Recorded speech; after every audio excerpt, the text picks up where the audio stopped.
It was sort of like I just woke up like this, Jules. Didn't have anything happen to me. I didn't get an accident. And that happened 2 weeks before my or 3 weeks before my 25th birthday. So I had lived an able-bodied life for about 25 years. Yeah. Hi everyone, and welcome to the Roll With It podcast with me, your host Jules. Today on the podcast we have Brandon. Brandon, aka Professor Parks, is a disability content creator who has been sharing his lived experience with acquiring a disability. Brandon and I had a candid conversation about what it's like to be disabled and wheelchair users and navigating the world with a disability when it comes to concerts, relationships, you name it. So please welcome Brandon, Professor Parks. Hi, Brandon, and welcome to the Room with It podcast. I'm Jules. It's so good to officially meet you. Yeah, absolutely. I'm glad you had me on. I've been watching your content a bit on Instagram and I know a bit about your story, so I'm really excited to learn more. Yeah. So, can you share with us, or with me rather, where did the name Professor Parks come from? That's a good question, actually. When I was in the beginning of making content, I was trying to figure some sort of name, and I wasn't too sure if I wanted to use my actual name. There's a lot of Brandons in the world, and so I figured, maybe we'll use the last name. I'd always been referred to by my last name, Parks. So I was just trying to think about something to maybe incorporate Parks in there, and I'm thinking about wheelchair users and who's famous and what can I jive off of and what can I maybe bounce off of a little bit with that. And then I thought about Professor X, like the X-Men Professor X. So I Oh, thought about okay. I was like, oh, like Professor X is a bald guy in a wheelchair. I'm a bald guy in a wheelchair.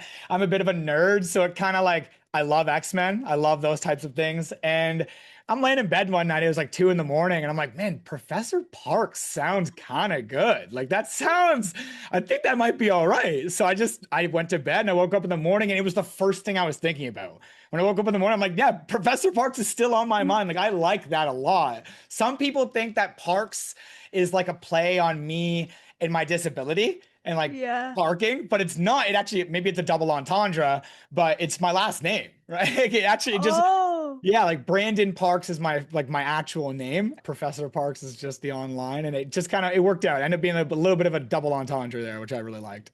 yeah, it totally works out. I assumed it was, being a wheelchair user and Okay.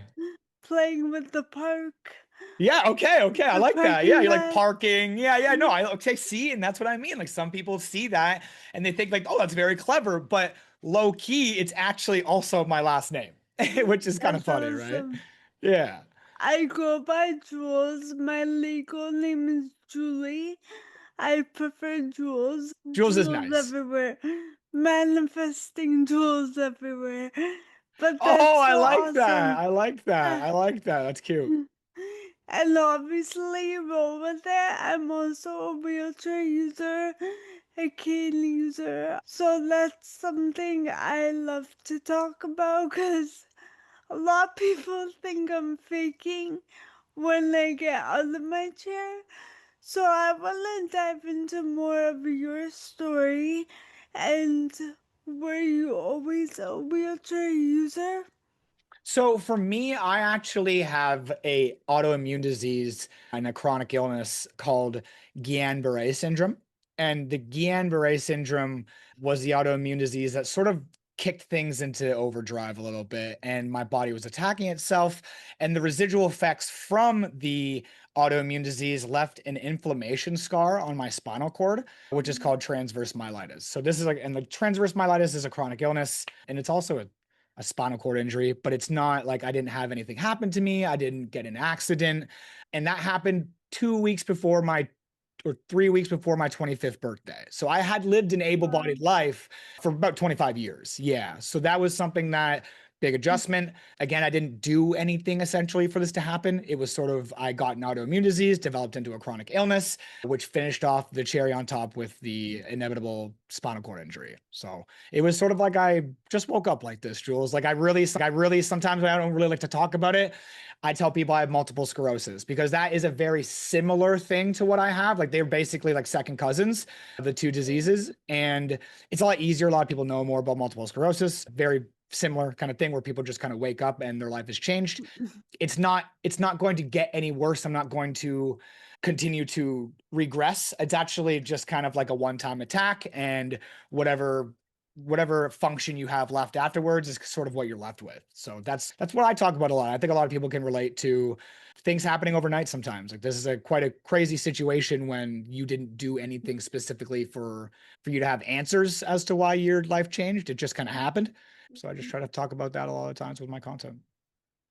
That's very interesting to me because my story is quite complicated, but I developed dystonia at 10.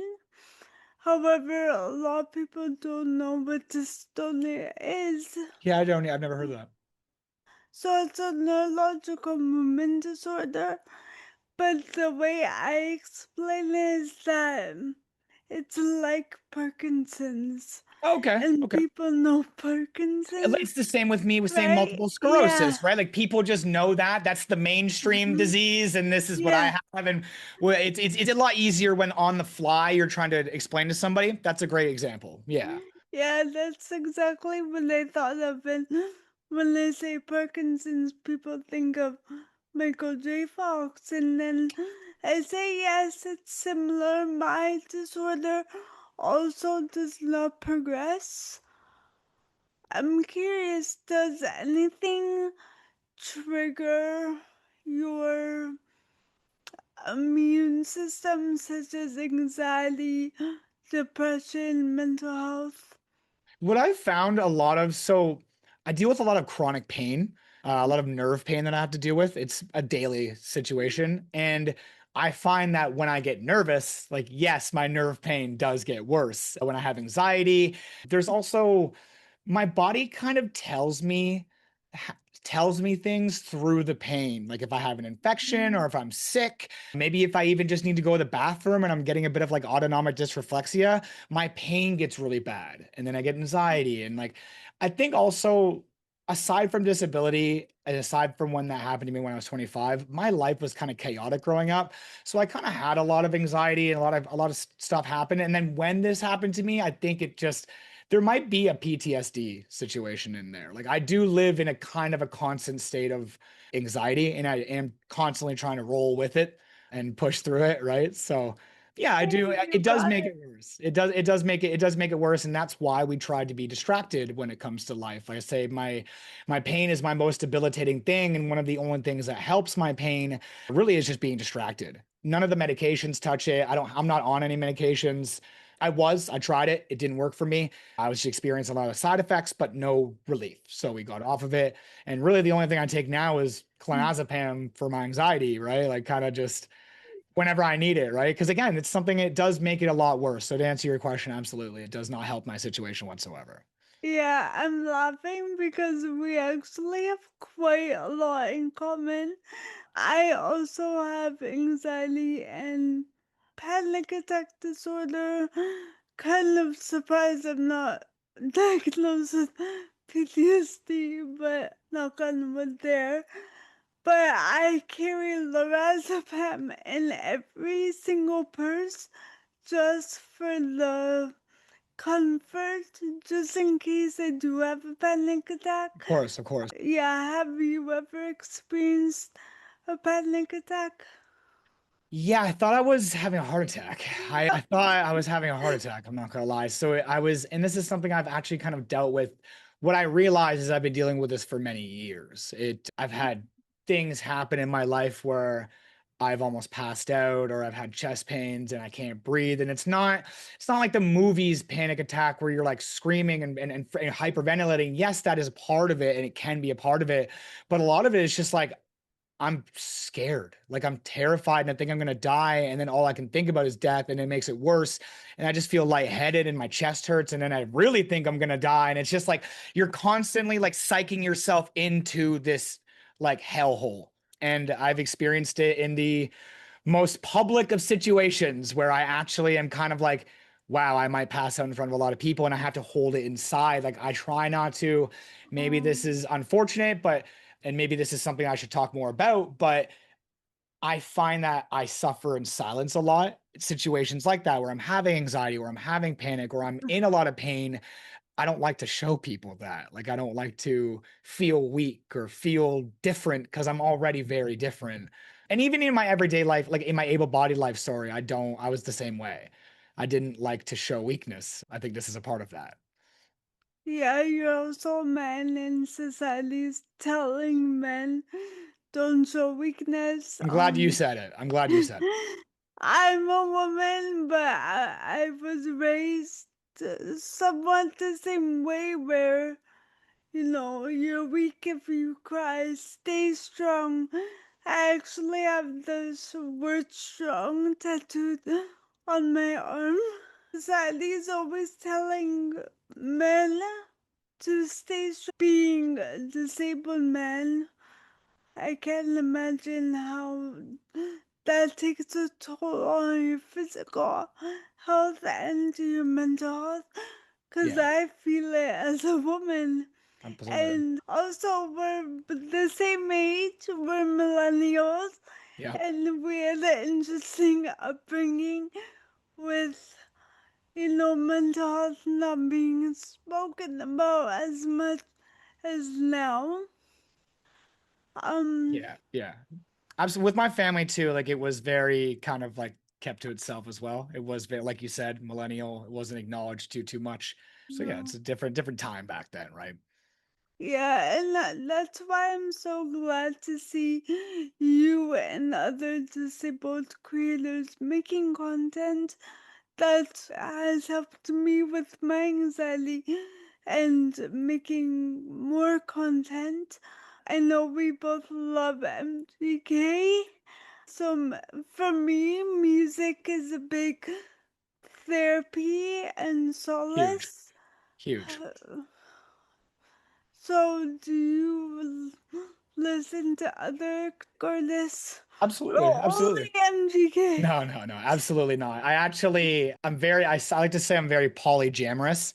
Okay. And because I can listen to literally anything throughout my life. I think it's the flavor of life that happen with, whether it be with my dad, I'm listening to rock and metal, or if I'm with my mom, I'm listening to like reggae, some old school like Blind Melon or Tracy Chapman or Red Hot Chili Peppers, stuff like that. And then I grew up a little bit, and then I start getting into hip hop, and then I get my heart broken and I find some country music, and then I go to the gym and I'm like, oh, metal, this is so cool. And then there's a huge phase of where like dubstep was really cool when I was in high school. Like it was, I would go to the parties and go to clubs, so you'd hear a lot of club music and like Kesha and so it's like there's no limit to music for me, and I find that, like you said, it's very therapeutic for me. I actually posted a video about this very recently, that music, it's scary how music can dictate my mood. Like I could genuinely put on a song 100%. and change my entire mood if I wanted to, right? Like if I put on the right stuff, if I'm sad and I put on sad music, I'm gonna get sadder, right? Yeah. And it just, yeah, very much. When I wake up in the morning, depending on what I decide to play, highly dictates on how I'm gonna go throughout my morning, kind of thing, right? So it's great. I use it as an outlet a lot. Machine Gun Kelly has been a big part of my life since I was in high school. Yeah, no, I think I think there's specific artists that I definitely do lean into, but there's no stopping me when it comes to music. I'll listen to everything. Opera, I don't care. I'll listen to everything. Have you heard of the rapper NF? Love them. Yeah, love them. Love. Absolutely. Absolutely. Yeah, MGK and F. Those are my two guys. Incredible art. I met MGK and F here. Come to Toronto. I would love to meet you. That's so cool. I would love to dive into a bit, if you're comfortable, what it was like being able-bodied. I was born healthy, and at 10 days old, I turned blue, so lack of oxygen, hence the neurological disorder, I guess. Okay. And I had heart surgery. There was a hole in my heart, and then I was fine. Until 10, I started limping. 14, I started getting involuntary movements. 21, had brain surgery. So I'm very fascinated by, I don't know if fascinated is the right word, but it's interesting to hear people that become disabled to see if their life experiences change with, barriers and people in their lives. So if you're comfortable sharing a bit about that. Yeah, yeah, I think that, and I again, this is something I talked about in a past video as well, where I'm kind of thinking about in situations where I notice inaccessibility. I get upset, but I don't really get mad. I'm just because I lived an able-bodied life, I get really sad because I know what it looks like to do these things. But I get why it's not always easy to make them accessible for me now. But I was asking in the video, do you think it's harder to kind of be born with your disability or acquire it later on in life? And I said, I was thinking to myself that, and correct me if I'm wrong, but when you're kind of living your entire life disabled, I feel like you're outraged young. You feel like the whole world is built for everybody else but you, and you're angry. I feel like I would be very upset growing up and very mad.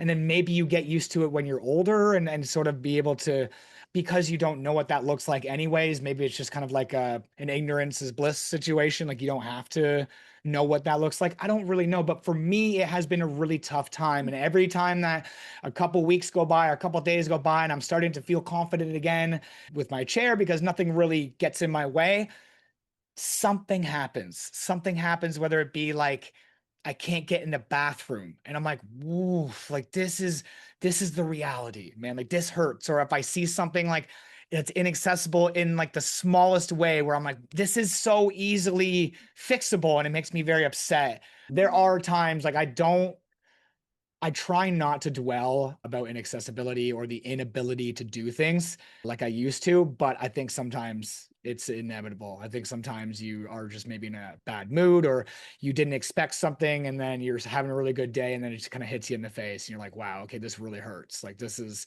it. I've talked to teammates of mine and friends of mine who are in wheelchairs 20 years deep into their injuries and they're still figuring it out, right?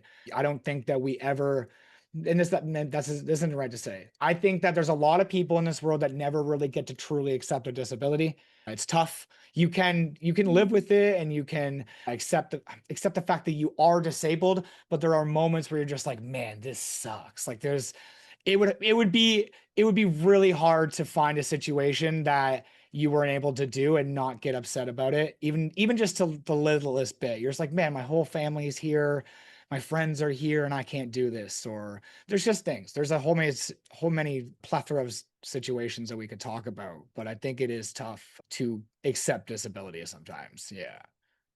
I'm glad you brought that up because I find that being disabled, it's either, oh, you're so amazing because you're disabled, or poor you, you're disabled.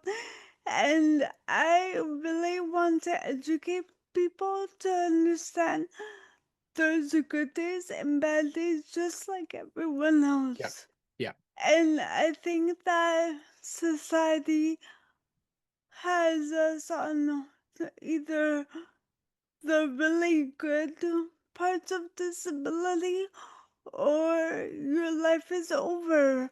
And I want to educate to me in the middle. Yeah, yeah, of course. I mean, if you can, in your own life and your own experiences and your own content, show people how you overcome your disability, it will educate just by, you can educate people just by existing. I always talk about how that's just such a no-brainer for me to be able to do that. Of course, I'd love to do that, right?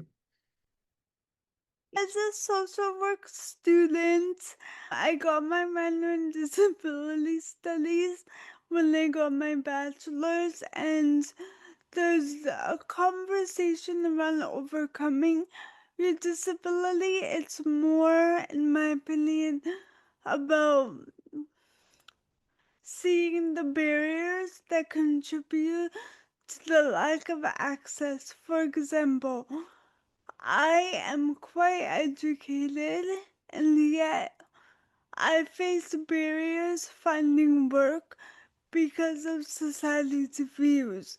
Right. So, in that regard, maybe not overcome, but more overcoming the barriers, challenges. Yeah, I think more what I was saying is that you maybe the stigma that people had on you, you were able to prove that wrong and Yeah. overcome your disability by going to school and educating yourself and doing the things like everybody else does. And if you talk about that and people see that, maybe they don't think so low of you or maybe other people, right? That's Oh, more like just overcoming and being able to show, like, hey, look what I can do. I can live alone. I can go to school. I can do all these amazing things, right? I can live my life perfectly fine. You don't have to look down on me. Maybe overcoming is not the word. I just wanted to throw that in For there. sure. For sure. My favorite thing to do now is whenever I find someone giving me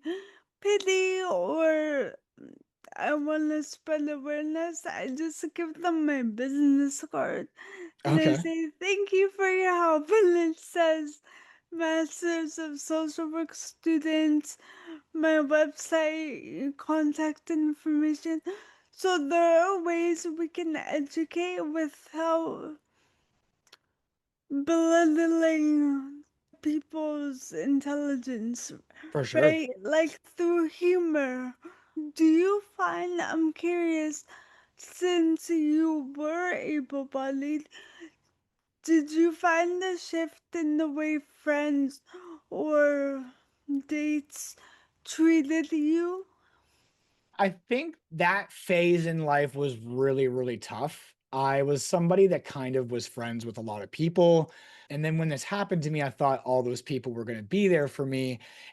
But it gave me the opportunity to see the real, true intentions with people. I think the ones that kind of stuck around and visited me a lot and were there for me throughout the tough times and didn't treat me any differently, I really leaned into those people. Right. And I was able to just kind of put the other people to the side like they did with me. And I really appreciate those people that stayed around. And they, early on in my disability, were very vocal about how they were happy that I was still the same guy, the same person that I always was, and that I was okay, that I was alive, and that they were just like, we're going to figure this out. I remember at the beginning of my disability, I was a quadriplegic and I couldn't use my hands. I really couldn't move much of any of my limbs, just my neck and a little bit of my chest a bit.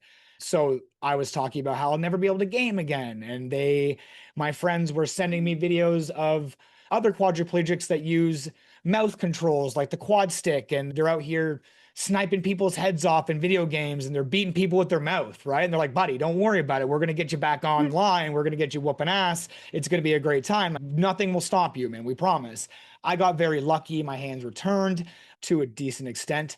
Um, and I High was able to play five. games. Yeah, yeah. I was able to play games again, but they were supportive from the start. They were just very happy that I was still the same guy, just a different situation, a different point of view, a little bit, right? I had some stuff that I had to deal with, and if I ever needed anything, like the people, my friends and my family were really, really good at accepting that. They don't judge me. They don't question me either. I find that a lot of people I talk to, they speak about how their friends and family don't always believe them. And Mm, I'm so thankful and I'm so lucky that my friends don't second guess anything that I say. If I talk about disability or things that I deal with, they go, "Yeah, man, like you're dealing with that." I have no opinion against that because this is you and this is your opinion. They listen and I really appreciate it. They've never told me that they didn't believe me if I was in pain, right? They never told me that they didn't believe me or look down on me for having off days, because they're like, we get it, bro. We get as much as we possibly can. They've been very, very supportive. that's so great to hear.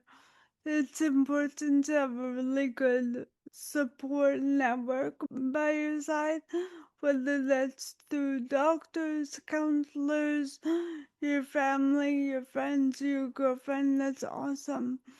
Do you mind if I bring up Steph a bit? Of course, yeah, she's my better half. That's awesome.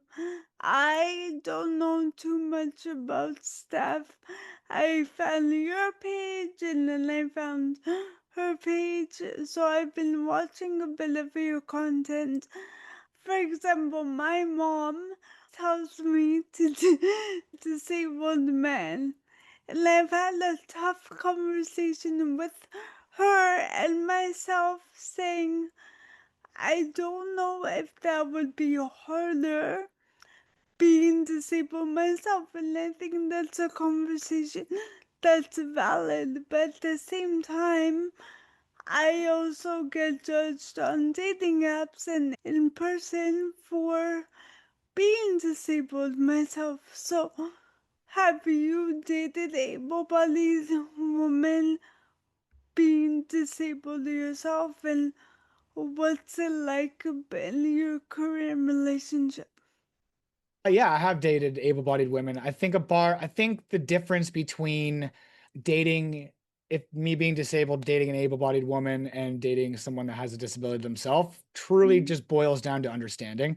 I think that the able-bodied women that I was with had a lack of understanding, and they mm, didn't get why maybe I wasn't asking for help. They didn't get it was tough for them to deal with sometimes. And I think as well as we talked about where maybe I'm a little bit too proud and I don't want to ask for help and I want to push through things. But it is really like I think that's a good thing.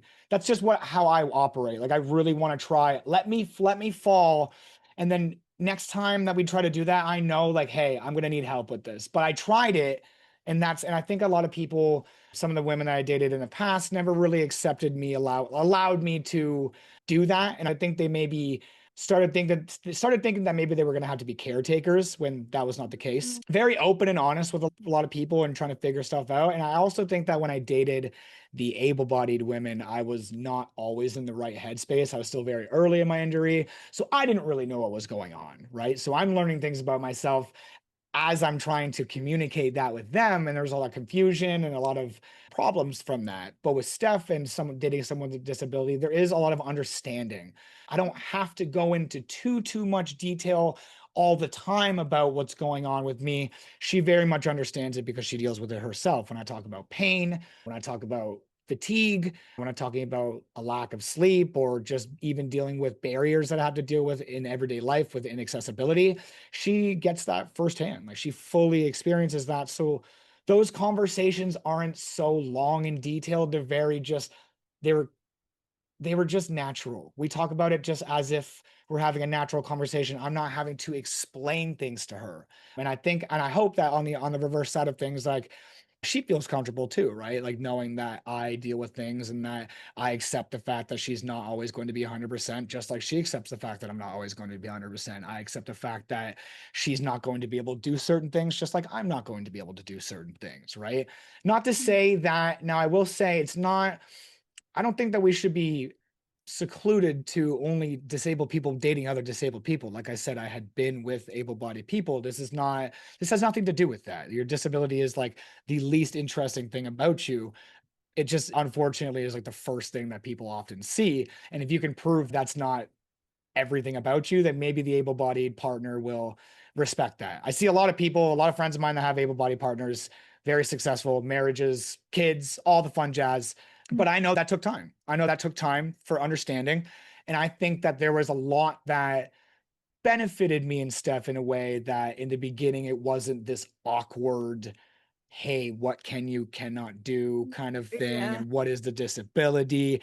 Because we both are chronically ill, we get a gist of what we're both dealing with. And then we had no problem kind of looking up each other's diagnoses and learning even more Mm, that way, right? I think some people were pretty hesitant in my past to, or maybe never even thought about looking up what happened to me and getting a better understanding kind of thing, right? So I think there's pros and cons to it. I think that no matter what, and no matter who you date, you should be open and honest about everything immediately from the start.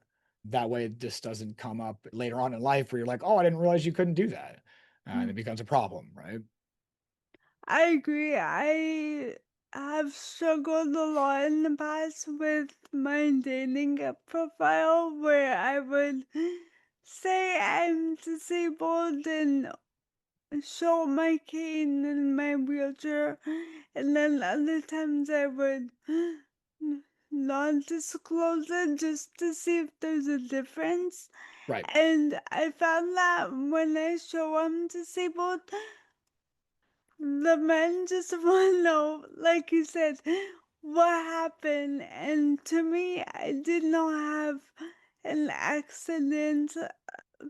Most people assume when they're a young person is using a wheelchair, something must have happened. So Right.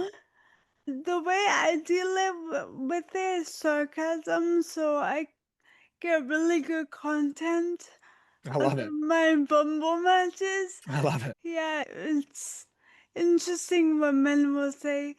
There's one guy actually, I had my disability on my profile. So we're talking, and I made a joke saying, first day marathon run. Yeah. And he took me seriously, and I said, hey, you know, I'm disabled. I can't run. I wish I could. And he said, those pictures are you? Who else would they be? Yeah. I think there's Yes. a lot of people online that, I mean, there's a lot of confidence behind a keyboard, right? People say some Yeah. weird stuff behind a keyboard. Again, I was in between my last relationship and Steph, it was about like 3.5 years. This wasn't a lack of trying. I definitely talked to many people and tried to figure things out and never really worked out. We all got our horror stories when it comes to dating and online dating specifically.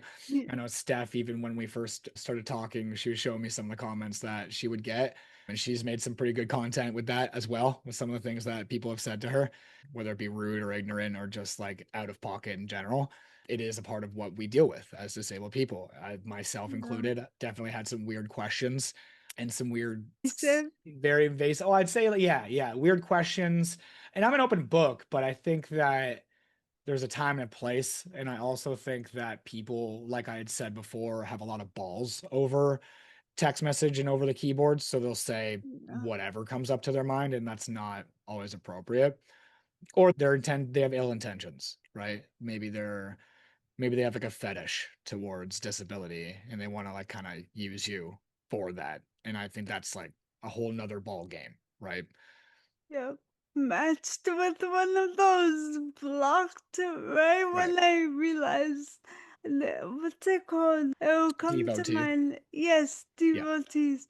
Yep. Yeah, no devotees here, please. Yeah, I find it very interesting that when able-bodied people see disabled people online, it's either in my experience, it's either pity or a fetish devotees, or they just want to know what you've done and what you haven't done. And what happened to asking a girl out to coffee, Yeah, I right? think that's where the inappropriateness comes in, right? Like you're not Yeah, treating them like a human being. You're just like, I don't know, man. You're doing something for yourself there. Like you're just wanting to find out information. I don't know what you're gonna yeah, do with that information. I don't know if you're gonna make fun of me, but like you don't yeah. even know my name. So like why would I give you that information? Right? Yeah, I also find that when I do put them disabled, because I've been quite open with it, finally it becomes a game of 20 questions Of about my course. disability Right. rather than me. Even though my profile also says I'm getting my master's in social work, I love concerts and I live life. I want to go on road trips. I don't drive, but PSA to any guys in Toronto that drive. Yeah, it's mind blowing how people treat disabled people we're human beings too that deserve love and affection, and we can accomplish things as well. If you maybe wanted to talk, I know you were talking about like dating with a disability, but what was like kind of like school like for you? What was that? And even growing up with your disability when it comes to like elementary and high school and university or college, like where did you kind of start finding yourself as a person with a disability and being able to be like find yourself? When did things get a little bit easier? Because I know it was probably not easy when you were younger, right? No, interestingly, the answer is school, but not high school. High school, I was the girl everyone knew that had a wheelchair, and the guys would run and just jump on the back of it, and then you have my favorite teacher yelling at us. I'm not gonna lie, I would sit alone at the lunch table. And it wasn't until I got into the social service worker program at college where I said, you know what, I am very empathetic.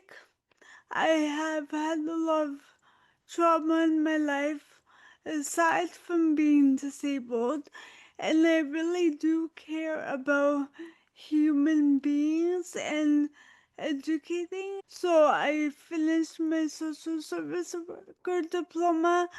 COVID hit. Right. Great time. Great time. My best friend, God bless her, she has motivated me to go to college. She motivated me to go to university, which I graduated both from Humber College in Toronto Metropolitan with honors. Not a And girl. now I'm getting my master's. Not a freaking And girl. it's just, and I'm finding myself through music. I love rock, and I'm seeing Simple Plan in August. Cool. Very So excited. that would be some of the concerts that you like to go to, like it would be more like rock, punk rock and stuff like that. Yeah, saw NF, MGK, JoJo, I met Jesse McCartney. I don't know if you know the band Helly. Headley? Helly Yeah, with yeah, yeah. Jacob. Way, way back in the day. So, before all the allegations, Yep. and I know he's in jail now, I actually have his guitar picks. Oh, cool. Because again, people feel bad for you if you're disabled. So I got his You guitar scored. picks. Yeah, yeah, yeah. Yeah, I met him twice. Actually, I emailed Much Music and I said, hey, I wanna come meet Jacob, but I'm disabled. I cannot stand long. And the lady said, okay, I feel bad for you. You can come. I'm like, okay, as long as I get to meet the guy. No, that's cool, man. Yeah, I recently realized I love traveling, but Like allow yourself to yeah. take these travels by yourself. You don't rely on anybody else, like some man, to take you from point A to point B because you're a strong, independent woman. You can do this shit yourself, right? Like from Yeah, and correct me if I'm wrong. If you can't, that's a different story. But if you can do this with friends and family, like go enjoy that. Like don't wait for somebody else. It might not happen, right? It might not happen right away. It might take a long time to find this person, right? It took me 3.5 years after my last relationship to find Steph, and it took a lot of healing and stuff like that. And as you mentioned, you just sat here and told me like so many incredible things about yourself. Like that, when that comes up in conversation on these apps or with somebody in person, and they start asking that side of your life, that's when you're going to realize like, oh, this is very nice, right? These people that are just asking you 21 questions specific to your disability are taking themselves out. They're taking out the trash. They're doing it. They're just taking them. You don't even entertain that if you don't want to. You're saying, okay, never mind. Like you're showing me everything about that I need to know, right? Like you can answer a couple of questions. People can be curious about certain things, but that's not the only topic of conversation. That is not the only topic of conversation when Steph and I first started talking. It was a topic, and it was the yeah, second I got what she had, I did my own research because I'm a grown ass man and I didn't have to pry into her fucking life. I did my own research. And then when we met up, we continued to talk about other stuff in our life. We're both gamers, we're both content creators. We both like food and music and concerts and stuff. And there was a lot of cool things that we had in common and to talk about. And then we can talk more about our disabilities when we are more comfortable doing so, right? But it took a long time. So just don't allow somebody else, don't rely on some guy to drive you from point A to point B, because you can be this like incredible woman by yourself and or with the people that you know are your support system and you know are going to be there for you no matter what. Thank you. You should. Do you even have a podcast? Do No, you have I one? used to. I used to You back in the day should. when I first started making content in the beginning. I did have a podcast called Parked and Wrecked. A little I play get on, it. a little play, and it's a combination of what we're doing right now, talking to disabled people. Most of it was talking to other disabled individuals, and then Hold up. occasionally, I'm disabled. This is news to me. oh yeah. Sometimes it would be that, or most of the time it would be that. And sometimes it would just be a friend of mine catching up, smoking a couple joints and having a good time talking about life. And that would be where like the wrecked came in, because we're just getting wrecked, Oh, having a couple whiskeys or whatever, having a good chat. And that's where it's like nice to have conversations that aren't derived around disability all the time with those types of yeah. guests. But it was very much focused on the parked side of the parked and wrecked. It was fun. It was great. I think that it was early on in my content creation. I think it was good to do. It could taught me editing. It taught me how to be in front of a camera. It taught me how to communicate with others and network. And then it was a lot of work. And at that time, it just didn't seem to be going anywhere. And I got really down on myself and I never really brought it back up. I think now that would be very successful. Well, not very successful. I think that would be a very good idea. I think the only problem is I've just filled my plate up with so much that my own podcast might be too much. That might just take me over the edge of content. I'm doing a lot. I do a lot in the content space that people don't see, and I'm still doing a lot in my everyday life that people don't see. I do record majority of my daily life because I want people to see that, but there's so much that people don't. Even just today, like I woke up, clean my house a little bit. It was a really rough morning. I was exhausted. My fatigue was killing me.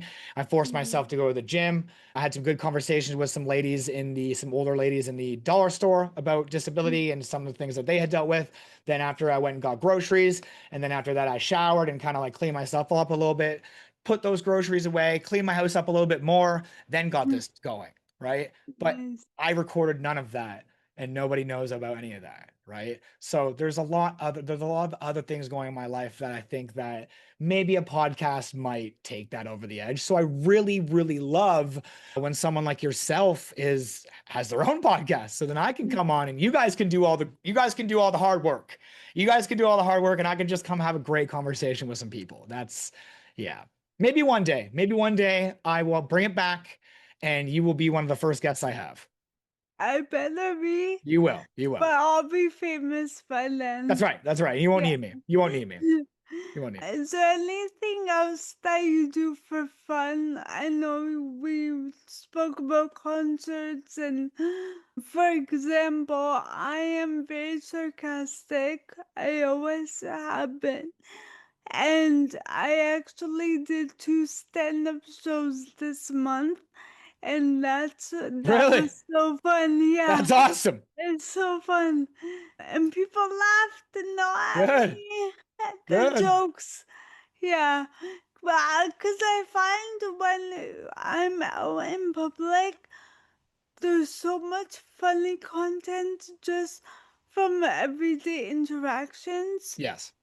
So my go-to saying when people ask what's wrong with me is I just say I drank a lot of tequila today. And No, they I'm just drunk as hell right now. I'm just loaded right now. I don't. What do you mean? What's wrong? What's wrong with you? You know what? I had a guy one time I was at a friend's house in my 20s, and I was sober. I wasn't drinking nothing. He looks at me. He goes, "What's she on?" Buddy, I'm disabled, and It's insanity, buddy. I'm disabled. I'm not but even high. listen, I wasn't high, I wasn't drunk, and the whole day he felt so bad. Yeah. So now I just say, yeah, I just drank a lot today. and people start to relax. And Yes. kids are hilarious. Oh my God, they're the best. Yeah, Kids, they're great. they're like, Mom, what's that car? What's that? What's that? Yeah, they're So unfiltered, man. They're unfiltered. it's great though, because good to educate kids young, Absolutely. because we're not gonna roll them over Right, right. unless I they're talk about that being a a lot. shit. I talk about that a lot. I've made a couple videos about how I think it's very important to introduce children to disability early. That way, Yeah, it's not like this fear. It's not this, they're a little bit more educated and they're comfortable around it, right? I said the same thing. I said in that same video, I said the same goes for dogs, like animals and stuff like that. oh, Because when I go to, back when I had Rocco, my dog, I would take him to the dog park, and a lot of the other dogs would lose their mind from my chair. yeah, Dogs the don't like wheels. wheels. Dogs don't I like know. wheels, right? They're gonna chase a bike. Imagine what they're gonna do for. I have four wheels, and I'm like really low to the ground, so I'm like very like bitey range. I'm like bitey range, right? Yeah. So there was a lot of people where I was like, holy crap, like these dogs aren't they're not accustomed to my wheelchair. And then I realized like my dog was. I realized that I had my dog for 8 years. He wasn't accustomed to my chair. I made him accustomed to the chair. There were a couple times where like nicked his foot and he learned. He's like, okay, like I got to stay away from this guy. I can't get that close all the time. I can't be there. Like I'm like, Rocco, fucking move, dude. Right. Like, and he just learned and he got acclimated to my disability. And that was it. Right. Even for me, when my Nana had a stroke and became paralyzed, I think I was like 12 or 13. Now that's not very young, but it's young enough to know that like what a wheelchair was like. I was sitting in my Nana's wheelchair and me and my uncle would have competitions like who could do a wheelie the longest, and like how crazy to think that years later down the road I now do wheelies on the daily because and I Yeah. remember when I first got in a chair and was doing like wheelchair skills and rehab,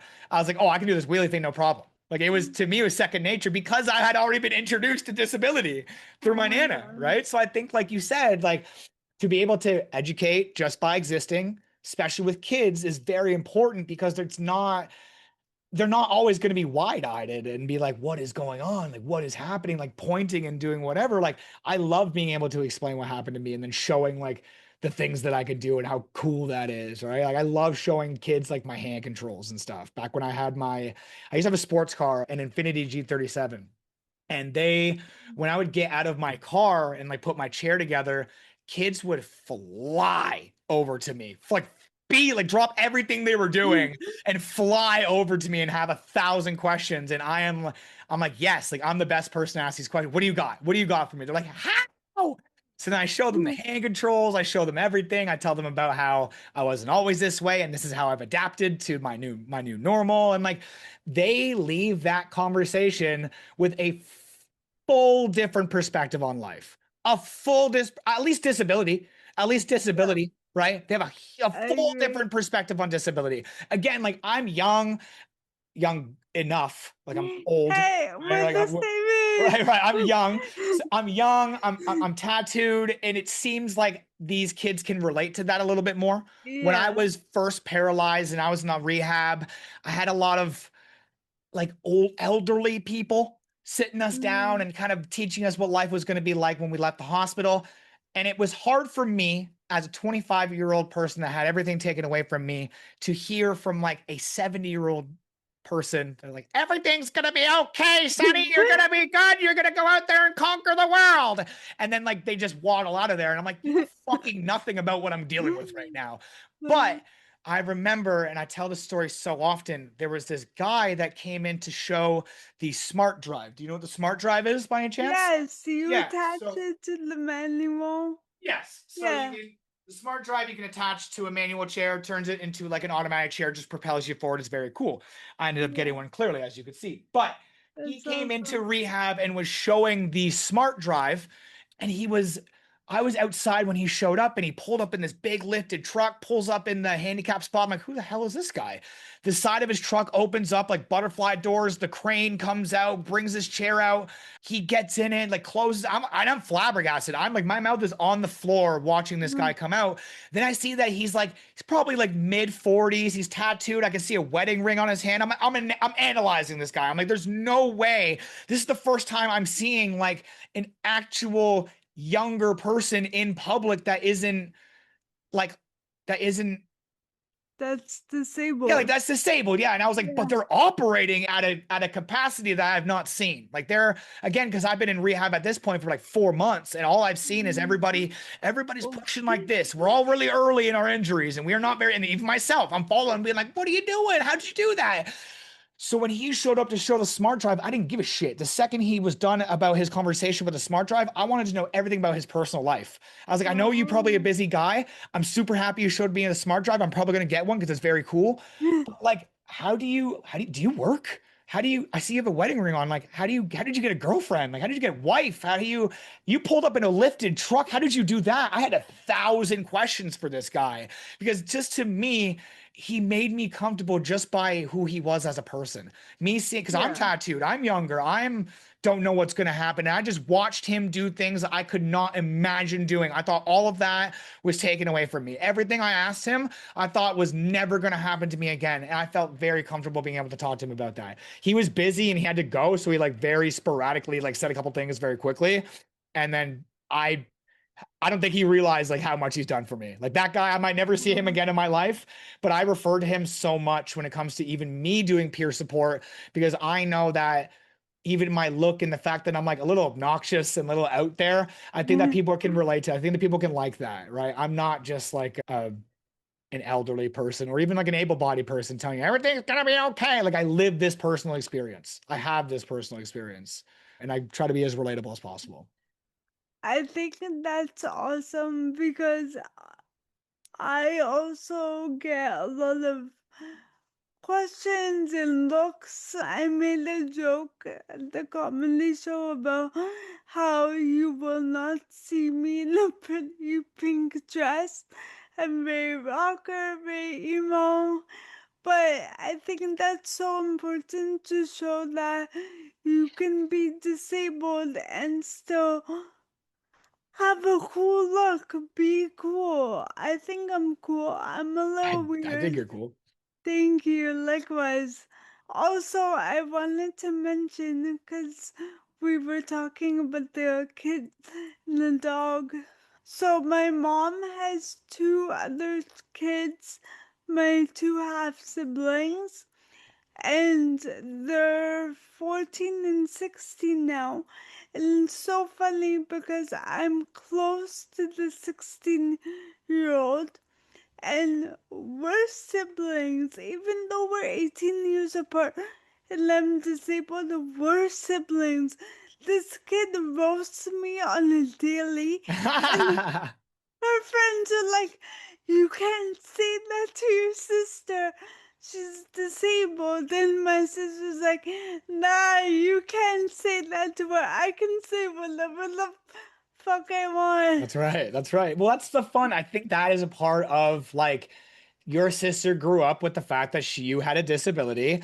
She Yeah. probably watched you live your life. She also sees the way that you handle your disability through humor, through things, and she knows that you don't take offense to that. So she's probably not going to go say that to somebody else, but she knows that Oh, between you and her, you guys have a yeah. good rapport. You guys, and now going into the wild, she now has a knowledge about disability and probably is able to treat people how they want to be treated in their everyday lives, and then gets to come home and have a good time with you and talk and maybe even talk about some of those experiences and tell you like, hey, like I saw this was super inaccessible, or that I met this person that was disabled, they're super cool. I get messages all the time from people that I don't talk to for years, and anytime I see someone's name pop up that I haven't talked to in a long time, they like message me.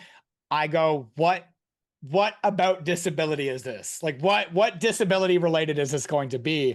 And it is Oh, always like, hey man, like through your videos I learned this. What oh, I've noticed is that like man, this restaurant downtown's not accessible. I just want to let you know, like, I know we used to go there when we were younger, but like, it's not. I started noticing this happened to you. I started noticing things, That's and like, I just felt awesome. like letting you know it's unfortunate that you couldn't get to that spot. And if you ever wanted to go, like, I would help you get into it. And I'm like, that's crazy Mhm. that this person saw my journey. We never had any conversation during or whatever. Maybe they were just silently supporting me as just an acquaintance of mine throughout my life. But it had but through watching my content, they are now more aware of inaccessibility and disability just through me, just through watching me, which is again like the most Mhm. valuable thing ever to be able to spread knowledge just by existing, right? It's interesting you say that because I love to go to Toronto. It's more accessible than where I am. But I was in Toronto with two friends one day. We were at Union Station, I believe. Yeah, this happened just the other day in Union Station again. The elevator wasn't working. So one friend, I don't know what came into her mind. She thought I could use my motorized wheelchair down the damn escalator. Like, do you Oh, want me to die? yeah, yeah. But then they realized this elevator isn't working, and I had to show them we had to go to another subway that's accessible, and they're not all No, they're not. accessible in Toronto. And they were just shocked. And I have friends that say there should be a disability door opener here. What the hell? And but once people are around someone with a disability, they start noticing Of course. more for Of sure. course. Of course. Yeah. And they want like if they love you and they care, like they kind of want to advocate a little bit.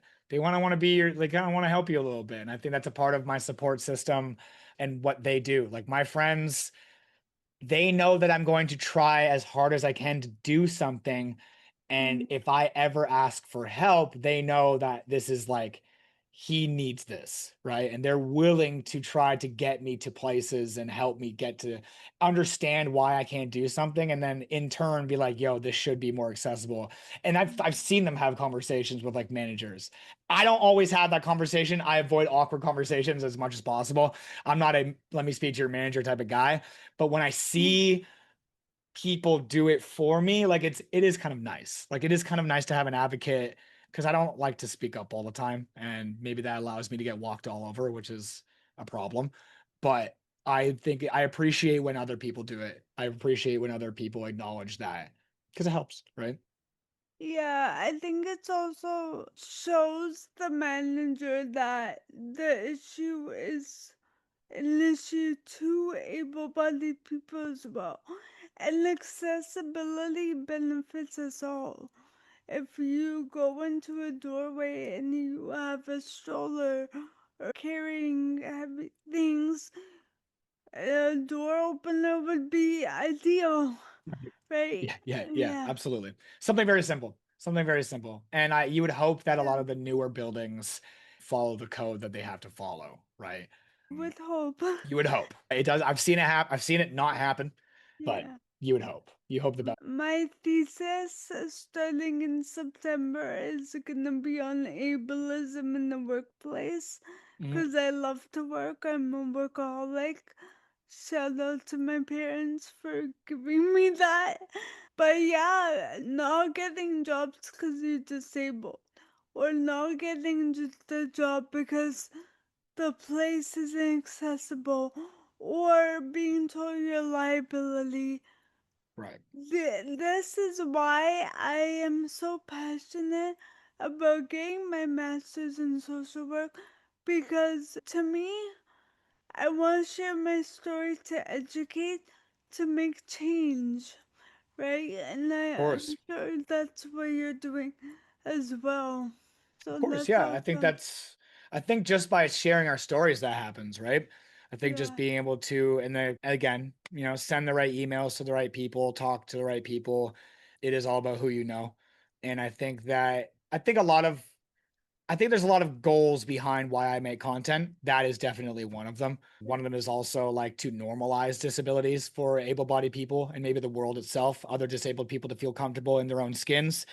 The ability to show maybe a PSW or a nurse something that they didn't even know and they're working in that field, right? And I think one of my favorites would be to show a newly injured person a tough life, but it is one most definitely worth living. And Yeah. if you don't know that, like just maybe you can watch me through my experiences and say, like, holy shit, there it is. Right. Cause that's what I did when I first got hurt.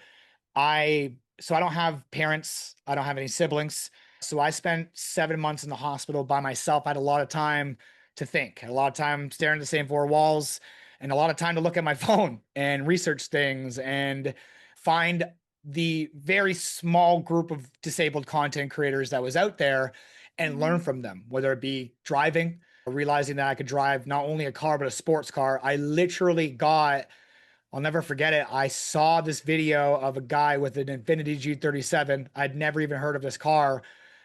When I saw that video, I was determined to get that car. And that's what I did. Like when I watched that video, I said, wow, that's a sports car. He showed how he took apart the chair, put it all in the car, and said that the reason he bought this car was because the ability to fold the passenger seat was right there. It wasn't like a reach over to the other side. He was just talking about why that car was very successful for him Mhm. and that he also got to drive a sports car, which he had always done and always liked. And that to me was like, oh, I'm getting this. That's same year, same color, for Christ's sake, everything. I got the exact same car because that guy taught me. He had no idea. He has no idea who I am. He has no idea I was there. I commented, thank you. I bought the car. He probably never saw Oh. it. Right. But that was just one creator that helped me at one point in time. I've had so many other creators teach me about bowel and bladder routine. But then I realized like I was following everybody and there was like 10 of them. Right. There was like not that many. And then Yeah. I started getting towards the end of my rehab and saying to myself, like, why don't I do this? Like, I haven't recorded or taken any pictures of me in the hospital for like six Mhm. months. Like, I didn't want it. I felt so ashamed and I felt horrible about the way I looked. But then I realized through this content and how much it helped me, I should be doing this. And if nothing comes of it, at least record yourself in your rehab so then you can go back and see how far you've come from it. Yeah. But I got lucky, not lucky, like people saw it, people saw the journey, and I was very persistent in continuing to post and very, very consistent in how often I posted and what I posted about that things took off. Like things started happening and I had squeezed myself into that space. Again, a very small niche space that I felt as if Mhm. needed more representation. So I'm very happy with how far I've come and that I joined this group, this niche group of people, but I'm nowhere near done or even started what my goal is. I just started taking off. I've been doing this for 8 years. I just started getting noticed. And so now it's like now it's game time. It just started for me. I've been very motivated. I actually went on TikTok and then just typed in disabled disability and just follow That's right. That's everyone. right. Absolutely. Yeah, for example, one of my biggest insecurities is my voice.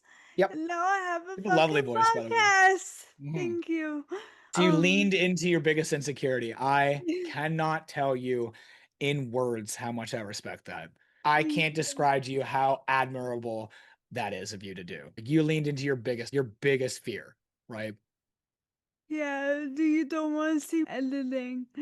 I'm I cringing the know. whole time. I gotta tell you something. The editing is such a magical tool. So Yeah. online, we can really only, you probably know this, if we post a video anywhere over 3 minutes, it doesn't get put out to new audiences. So I Mhm. tried to keep all my content under 3 minutes for that reason to try to get as many people as possible. I'm telling you that a lot of these 2 minute and 59-second videos started out as an 8 minute video or even like a Yeah. 15-minute video where I'm like, hey, and I just, and I can't get words out.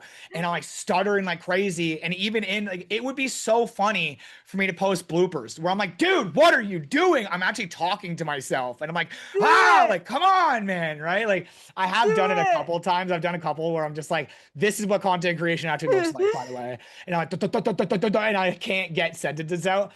All I'm trying to say is that like editing is an incredible tool. Sometimes yes, I have gotten a lot more comfortable in front of the camera, but I promise you, editing makes me look like I'm fucking a public speaker that has been doing this forever because I have not. And I've only done one public speaking and it went all right. It went pretty decent, but took me a long time to do that. And there was some stuttering and there was some squirreling and ADHD and whatever, right? Like it takes a while. Oh, I could definitely see the ADHD. Me? Oh yeah, no, yeah, fantastic. I'm fantastic. I'm so happy you noticed I that am about me. also worker, student.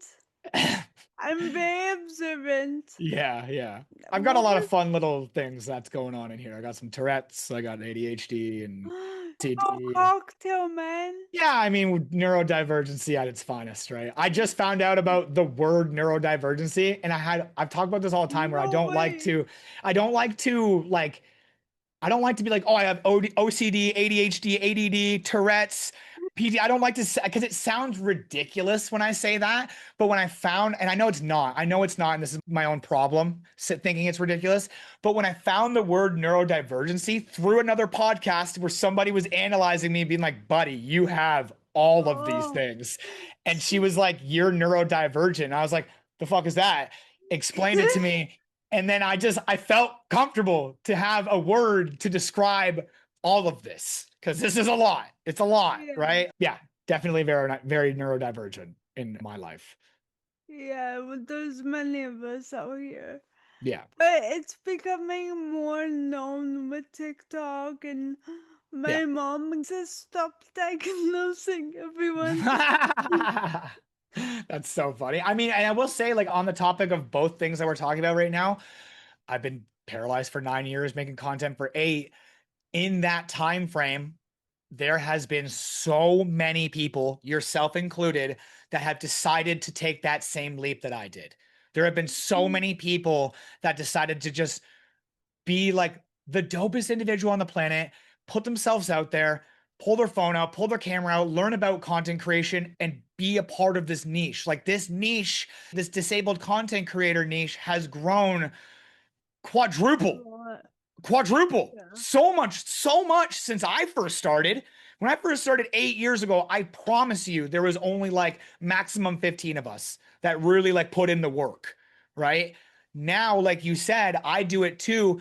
Anytime I see a disabled content creator, it's an immediate follow. It's an immediate Yeah. follow. When I get Follow. messages online, I get a lot of DMs online, a lot of messages online. When it's a disabled person, I go out of my way to make sure I answer that person and really talk to them as much as possible. It's amazing. It's amazing. You're a product of that, right? Like you are the next gen of disabled content creator, man. Like, Yeah, I've been doing pretty good for a new of creator. course, yes, you got me I on here, man. was This is very awesome. busy with my masters. I have time off now because of summer, but I had this set up since last September, I think. It's freaking cool, man. And I love the aesthetic. thank you. Every day, my dad's like, "When are you gonna film? Go Because your setup's film!" right there. Yeah, he's like, "Julie, you set it up months ago. Go film something." Hey, my dad is, he wants me to do well in Of life. course, that's your dad, man. Of course. So I go upstairs and I see him watching my first interview. I'm like, oh shit. What did he And say about then, it? What did he say? okay, this man goes, "You did really good actually, but it's too long." It was a 52-minute You do interview. whatever you want. You do 52 hours if you want to. Let me tell you how long he thinks a podcast interview should be. Do you want to guess? 5 minutes.